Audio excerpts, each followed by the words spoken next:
Muchas gracias y muchas gracias a Asmedas por la invitación y a ustedes por la presencia aquí. Realmente, cuando a mí me invitaron, me pareció que asumía un reto grande porque pues es la última conferencia. Hasta ahora yo creo que ya más de uno tiene bastante hambre y pues estar aquí con tantas personas, de verdad pues que me parece bastante reconfortante, por lo menos para mí. El segundo reto, les voy a confesar, cuando vi el programa, es pues la cantidad de conferencistas tan buenos, pero particularmente el doctor Ubier Gómez, que yo creo que compartirán conmigo que es probablemente uno de los mejores conferencistas de Colombia y hay mucho que aprenderle al doctor Ubier. Muchas gracias, doctor. Bueno, y al doctor Reyes, muchas gracias por la invitación. Siempre es un placer venir aquí y siempre es un placer ir a la fiesta de diciembre. Esa fiesta es espectacular para los que no han ido.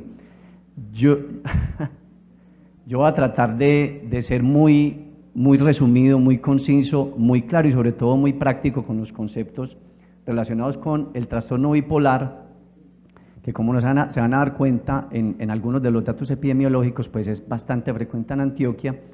Hay una cantidad de desconocimiento, desinformación en la comunidad en general. Yo creo que hoy en día, con el tema de las redes sociales, se han dado cuenta que todo el mundo considera que todos son bipolares. Y pues realmente eso es un error conceptual. Incluso se ve dentro de la comunidad médica, por lo tanto yo voy a tratar de ser muy claro con los conceptos. El trastorno afectivo bipolar entonces es una enfermedad, una alteración del estado de ánimo que se manifiesta entonces por, según, si ustedes son fieles a la palabra bipolar, con los extremos afectivos, es decir, presencia de depresiones y presencia de manías o hipomanías. Sin embargo, a diferencia de otras enfermedades mentales crónicas, el trastorno bipolar es una enfermedad que tiene periodos asintomáticos, es decir, el paciente cuando es adherente al tratamiento vive una vida absolutamente normal. Desde el punto de vista ilustrativo, gráfico, yo les quise traer, digamos, esta ilustración. La eutimia es el estado de ánimo normal, el estado de ánimo en el que todos estamos. Cuando se presentan cambios abruptos en el estado de ánimo, hablamos entonces de episodios depresivos, es decir, cuando esos síntomas están por debajo de esa línea media, de esa eutimia, o también de manías o hipomanías cuando pasa lo contrario, es decir, que el paciente presenta síntomas que están por encima de esa eutimia, que es lo que vamos a aclarar pues, en los próximos minutos. El DSM-5, ustedes probablemente han escuchado varias clasificaciones del trastorno bipolar, que el 1, el 1,5, el 2, el 4, el 6, en realidad son poco prácticas.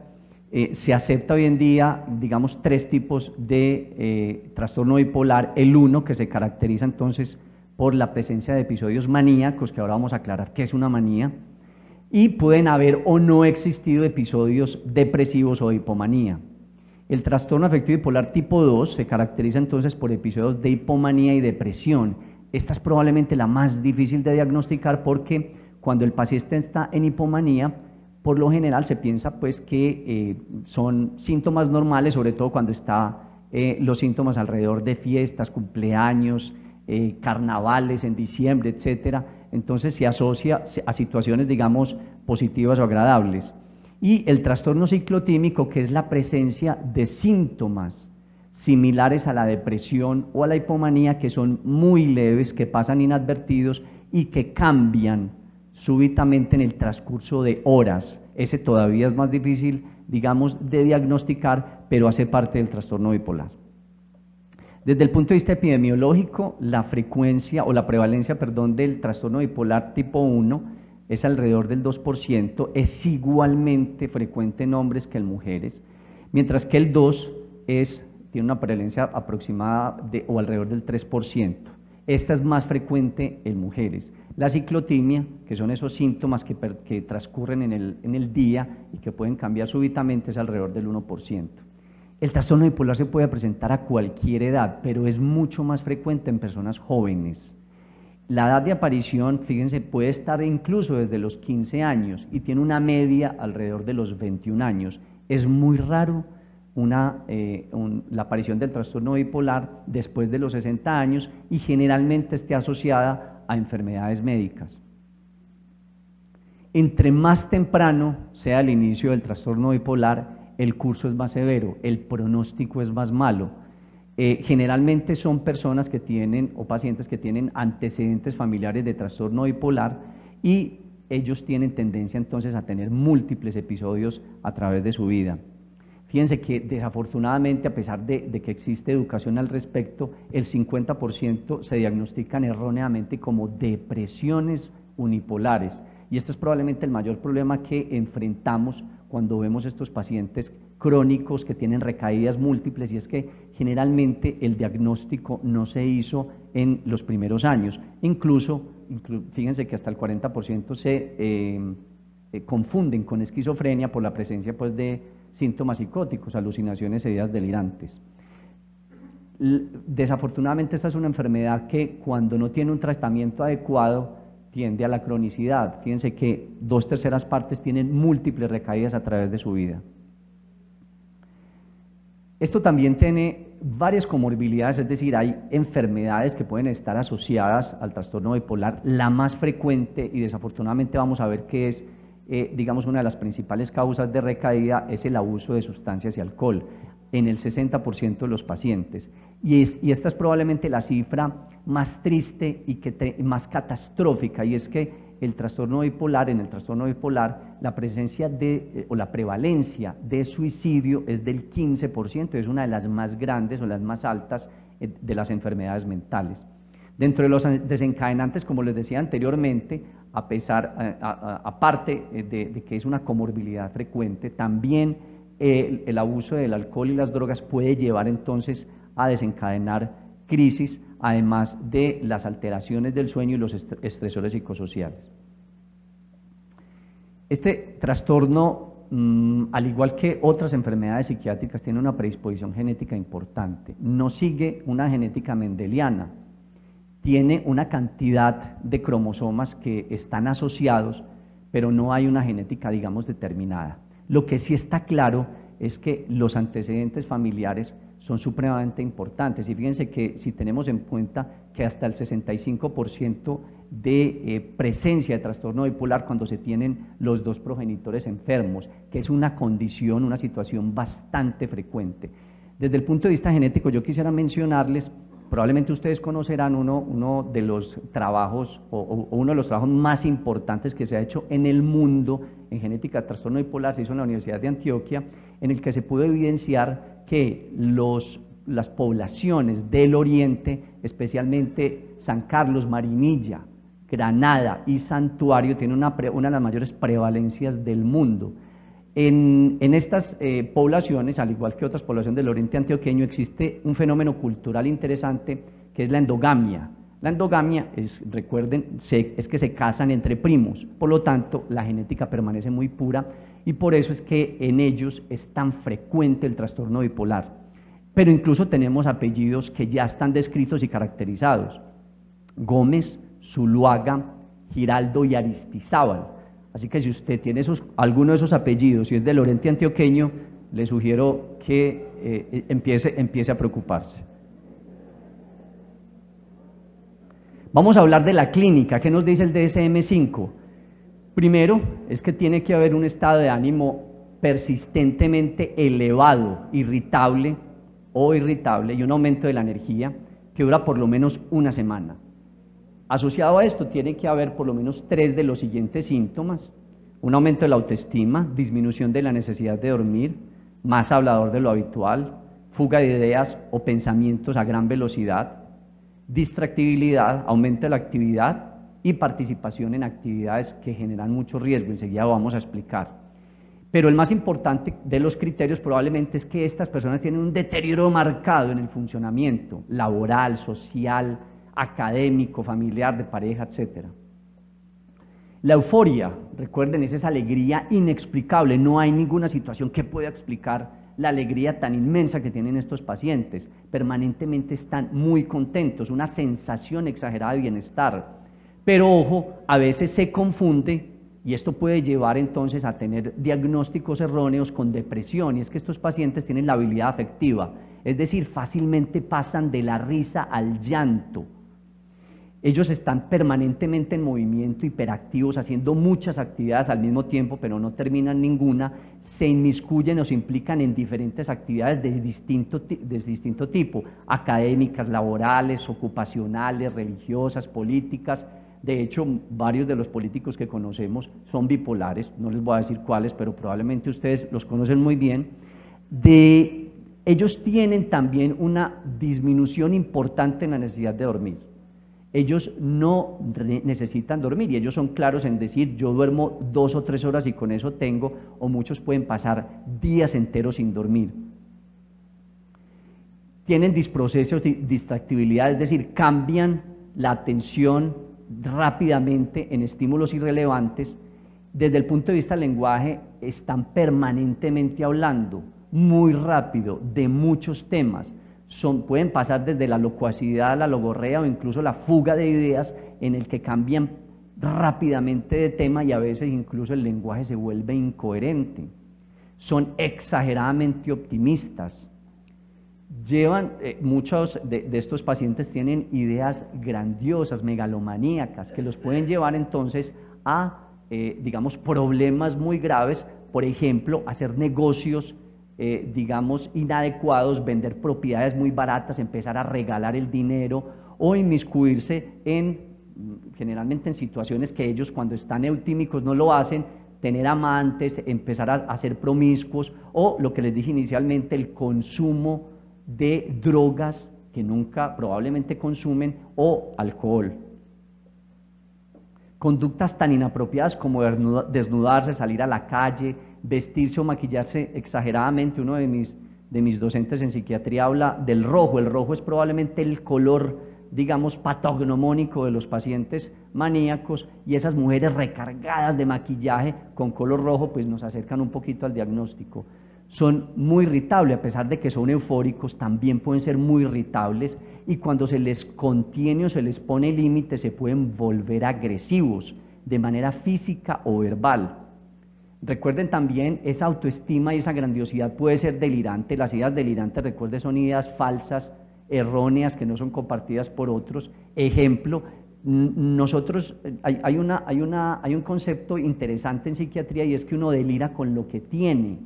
En Colombia deliramos con Pablo Escobar, con Carlos Castaño, con Marulanda, con Jesucristo y con los apóstoles o la Virgen María, dependiendo. Entonces, generalmente las ideas delirantes giran alrededor de esos temas. Desafortunadamente, la política, la violencia y la religión.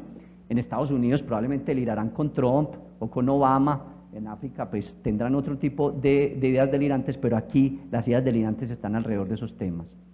Fíjense que hasta el 50% pueden tener una idea delirante, y también pueden haber alucinaciones. Generalmente esas alucinaciones son congruentes con el estado de ánimo. Entonces, el que piensa que es Jesucristo, pues ve a los apóstoles, ve a Dios, ve temas relacionados pues con su idea delirante. El episodio hipomaníaco tiene unas características muy similares, pero tiene una duración menor, la severidad es mucho más leve y no tiene ideas delirantes ni alucinaciones. Por eso a veces pasa desapercibido, porque si usted tiene un episodio hipomaníaco del 24 al 31 de diciembre, pues es que estamos en fiestas, o si lo cogen las fiestas del pueblo, o si lo cogen en su cumpleaños o en un festival, en los canales de Barranquilla, yo creo que ahí no detectan un solo hipomaníaco. Entonces ahí es muy complicado diagnosticar las hipomanías. Sin embargo, son tan importantes de diagnosticar como las manías. El episodio depresivo, recuerden, esta es una enfermedad que fluctúa entre manías e hipomanías y depresiones. Recordemos que la depresión deben haber 5 más síntomas mínimo por 2 semanas, y deben estar el estado de ánimo deprimido y la anedonia, que es la pérdida del interés, el placer en actividades recreativas, sumado a pérdida o aumento de peso o disminución o aumento del apetito, pensamientos o ideas de muerte, ideaciones o planes suicidas, agitación o retardo psicomotor, es decir, el enlentecimiento motor o agitación motora, fatiga o pérdida en la energía, ideas de minusvalía o desesperanza o de culpa, alteraciones en la concentración o insomnio o hipersomnia. Estos son, digamos, los síntomas que caracterizan un episodio depresivo. Recuerden también que, les decía inicialmente, el trastorno bipolar puede ser una enfermedad primaria, sin embargo, hay pacientes, sobre todo los pacientes mayores, que pueden tener presencia de estos síntomas secundarios a el consumo también de sustancias psicoactivas. Dentro de estos tenemos la marihuana, las anfetaminas, que hoy en día, digamos que están en boga, y el aumento del consumo ha sido bastante importante, sobre todo en Antioquia. TUCB, metanfetaminas, el éxtasis, la cocaína, que también es de bastante consumo, el alcohol y los alucinógenos como el LSD, fármacos, principalmente los esteroides, cuando se usan a dosis mayores de 40 miligramos de prednisona o sus equipotentes, opiáceos, anticolinérgicos, betamiméticos, isoniazida y bromocriptina, enfermedades neurológicas que también están asociadas como el accidente cerebrovascular, los tumores cerebrales, la esclerosis múltiple, el trauma craneoencefálico, la epilepsia, particularmente el lóbulo temporal, y los pacientes con demencia, que recuerden hoy ya no llamamos demencia, sino trastorno neurocognitivo mayor.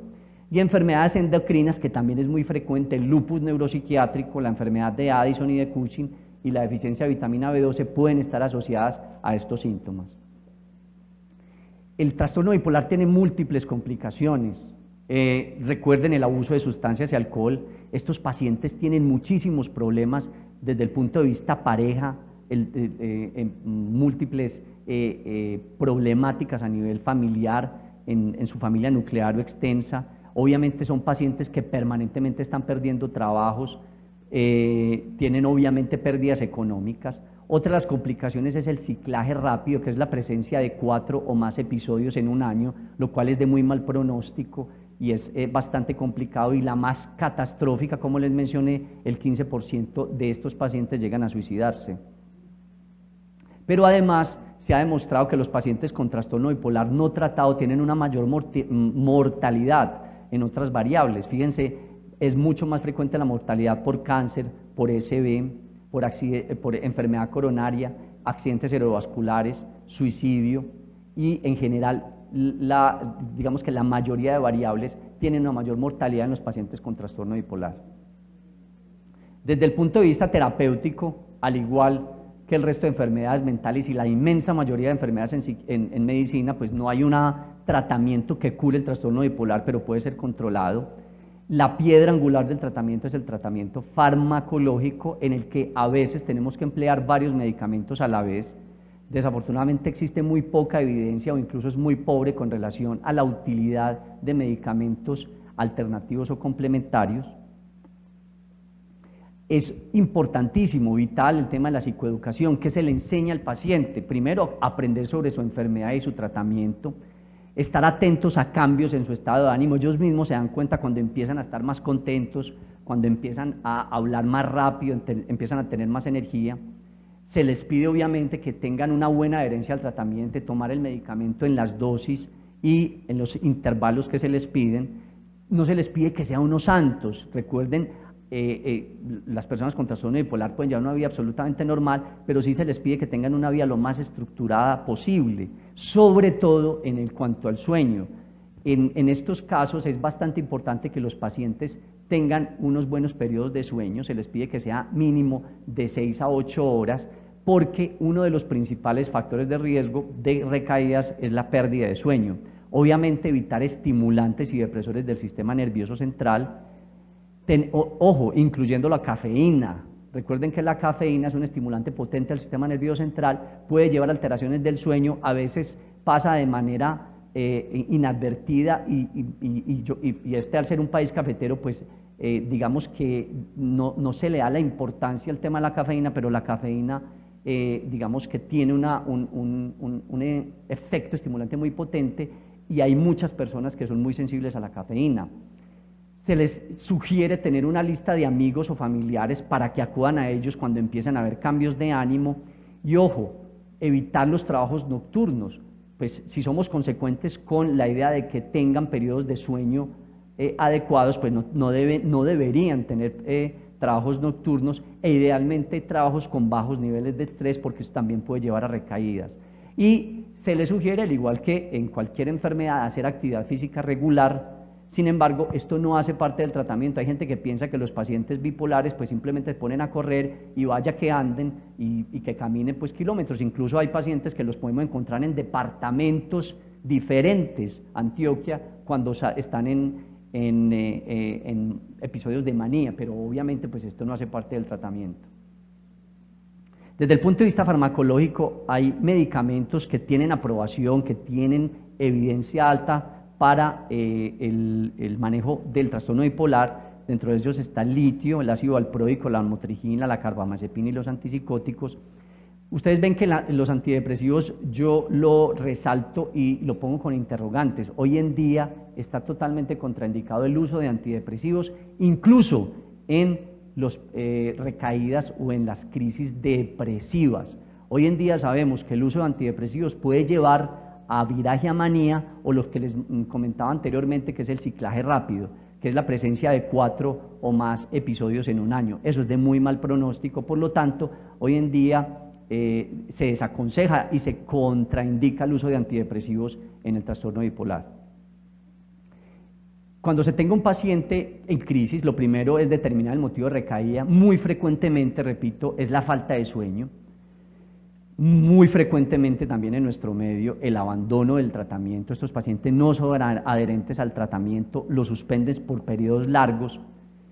Las dosis a veces de los medicamentos son insuficientes y, como vamos a ver, todos estos medicamentos tienen posibilidades de medir sus niveles en sangre, y cuando los vemos los niveles están muy bajos, o finalmente que estén utilizando medicamentos antidepresivos que, como les dije, puede llevar a la presencia de episodios maníacos o hipomaníacos. Cuando estamos frente a un paciente maníaco, agitado o también con síntomas psicóticos, lo primero es tener una medida de contención. Desde el punto de vista farmacológico, el haloperidol y el midazolam son medicamentos que están en cualquier nivel, que están en cualquier stock de un servicio de urgencias. En la misma jeringa se pueden administrar 5 miligramos de haloperidol junto con 5 miligramos de midazolam. Recuerden que un paciente agitado siempre la vía de administración debe ser intramuscular, nunca utilizar ni la vía oral ni la vía venosa, y esta dosis se puede repetir incluso 3 veces en un día sin ningún problema. En segundo y tercer nivel de atención existe la olanzapina, que es un antipsicótico atípico en una forma farmacéutica parenteral. Se pueden aplicar 10 miligramos intramuscular, o el diazepam, en caso de que no hayan los dos anteriores, 10 miligramos intramuscular. Los pacientes con episodio maníaco siempre requieren hospitalización. La gran mayoría de veces es involuntario, y ahí hay que apelar también a veces al uso de la fuerza. La policía está entrenada para esto, los enfermeros de las ambulancias están entrenados. Entonces estos pacientes a veces hay que pedir ayuda, sobre todo cuando los pacientes están en la casa o en la calle, y deben ser llevados al servicio de urgencias para hospitalización. Los pacientes con episodios depresivos se hospitalizan si tienen alto riesgo de suicidio, si tienen síntomas psicóticos o si no tienen una red de apoyo familiar que pueda estar pendiente de ellos. Las hipomanías generalmente, como recuerden, tienen síntomas más leves, no requieren hospitalización, excepto si no tienen una red familiar. Aquí la familia es indispensable. Si se demuestra que no tienen adherencia al tratamiento, o si tienen comorbilidad con consumo de sustancias psicoactivas. El litio sigue siendo la primera línea. El litio se viene usando desde el 49, cuando los australianos Cady Scout descubrieron el efecto del litio. A pesar de tener 70 años que se cumplen este año, sigue siendo la primera línea de tratamiento. Ninguno ha superado el litio, y es efectivo tanto en el tratamiento agudo como en la profilaxis, es decir, para evitar las recaídas tanto de manía, hipomanía y episodios depresivos. En nuestro medio tenemos dos presentaciones: el carbonato de litio, que es el teralite, y el citrato de litio, que es el carbolit, que tiene una mejor tolerancia gástrica, tiene menos efectos adversos y una mejor absorción. Generalmente empezamos con 300 miligramos 2 o 3 veces al día. Al quinto día hacemos una litemia. Cualquier primer nivel de atención hace litemia. Se hace incluso con un método supremamente arcaico, que yo creo que todos lo vimos cuando estudiamos medicina, que es el método de fotollama. Es supremamente fidedigno y se hace en cualquier parte. Generalmente buscamos tener los niveles de litio entre 0.8 y 1.2 miliequivalentes por litro, y dependiendo de los niveles, pues se sigue aumentando 300 miligramos cada 5 días. Sin embargo, el litio desafortunadamente tiene un número importante de efectos adversos y puede afectar el funcionamiento también de varios sistemas, por lo tanto se debe hacer pruebas tiroideas, una TSH, un hemograma, medición de electrolitos, principalmente sodio, porque el litio tiene la absorción o la eliminación, perdón, o la depuración renal, se hace de manera competitiva con el sodio, por lo tanto hay que tener unos niveles de sodio adecuados. La función renal obviamente tiene que estar, digamos, conservada. En los pacientes mayores de 40 años hay que pedir un electrocardiograma. El litio puede producir alteraciones en el electrocardiograma, en la onda T, en el segmento ST, en el QRS, que incluso pueden llegar a no tener repercusión hemodinámica. Por eso es tan importante siempre preguntar por antecedentes farmacológicos y particularmente el litio, porque a veces podemos ver electros que son muy feos, que pueden llevar a pensar en cosas, digamos, muy negativas, pero por eso es tan importante conocer el antecedente. Y debido a que el litio puede producir anomalía de Epstein, que es una anomalía a nivel cardiovascular en la implantación de la tricúspide, hay que pedir una prueba inmunológica de embarazo. Como recuerden, la depuración de litio se hace a nivel renal, hay que tener cuidado con la volemia y los niveles de sodio, por lo tanto en estos pacientes se debe evitar el ejercicio extremo y las dietas bajas en sal. Tiene interacciones también farmacológicas y que se deben evitar: los AINES, los IECAS y la mayoría de los diuréticos, particularmente los tiacídicos. Se debe suspender en pacientes en los que haya cualquier pérdida de sodio, diarrea, vómito y deshidratación. En el paciente con adulto mayor buscamos litemias más bajas, entre 0.5 y 0.8, pero ojo, el litio desafortunadamente tiene una ventana terapéutica muy estrecha y a partir de 2 miliequivalentes por litro pueden empezar a aparecer los efectos tóxicos. Importante, quería aclarar esto porque a veces se ve algo de desconocimiento. El litio es un ion, un catión particularmente que se encuentra en la naturaleza, no está en el interior del organismo, repito, no está. Y les hago énfasis en esto porque hay personas que piensan que el litio, la falta de litio, es causa de trastorno bipolar o de depresión mayor. El litio no está en el organismo, excepto si usted vive cerca a los lagos de Chile, en Norteamérica o en algunos países de Escandinavia. De resto, usted no tiene por qué tener litio en su organismo. El ácido valproico es la segunda línea de tratamiento. Se da o se administra cuando el litio no es tolerado, cuando hay contraindicación o hay respuesta insuficiente con el litio. Se da tanto en la etapa aguda como en el mantenimiento de episodios maníacos. Para los episodios depresivos es muy regular. Vienen cápsulas de 250 miligramos y en solución de 250 en 5, pero hay una presentación que es el divalproato, que es el Valcote, que viene en tabletas de 250 y 500 miligramos. Se inician 250 miligramos y se va aumentando 250 cada 3 días hasta llegar a una dosis mínima de 750. La dosis máxima son 1500 y se pueden dosificar 2 o 3 veces al día. La respuesta o la dosificación va a depender de lo que obtengamos como respuesta clínica, pero también los niveles que también se hacen en un primer nivel, en un laboratorio de primer nivel, y se busca tener niveles entre 50 y 120 microgramos por mililitro. El ácido valproico, al igual que la carbamazepina, también pueden afectar algunos sistemas, por lo tanto es importante tener no solamente los niveles del medicamento, sino hemograma, función hepática y pruebas hematológicas de manera periódica. La carbamazepina es la tercera línea, también se utiliza en la manía aguda y en la profilaxis, cuando no hay respuesta o intolerancia al litio y al ácido valproico. Tampoco es efectivo en episodios depresivos. Se empieza con dosis de 200 miligramos cada 12 horas y se va aumentando 200 miligramos cada 12 días.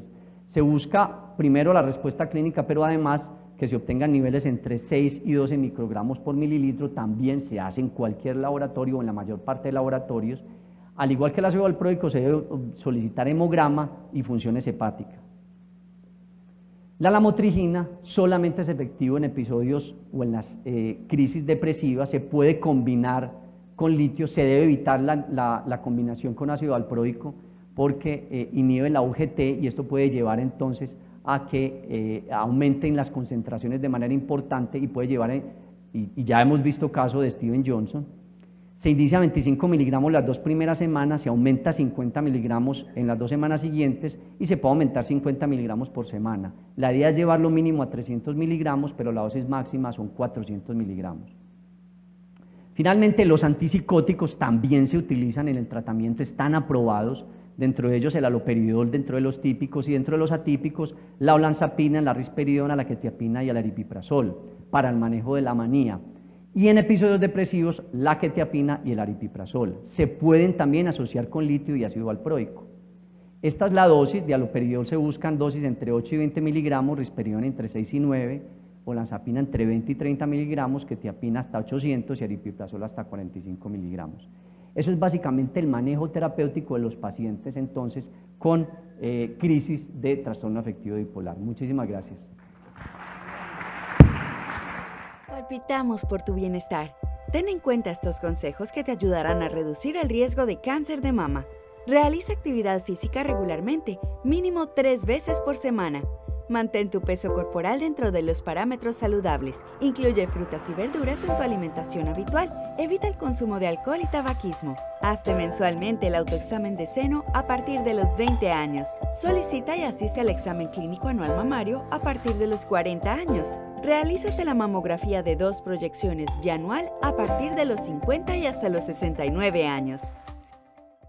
Secretaría Seccional de Salud y Protección Social de Antioquia, Gobernación de Antioquia. Antioquia piensa en grande.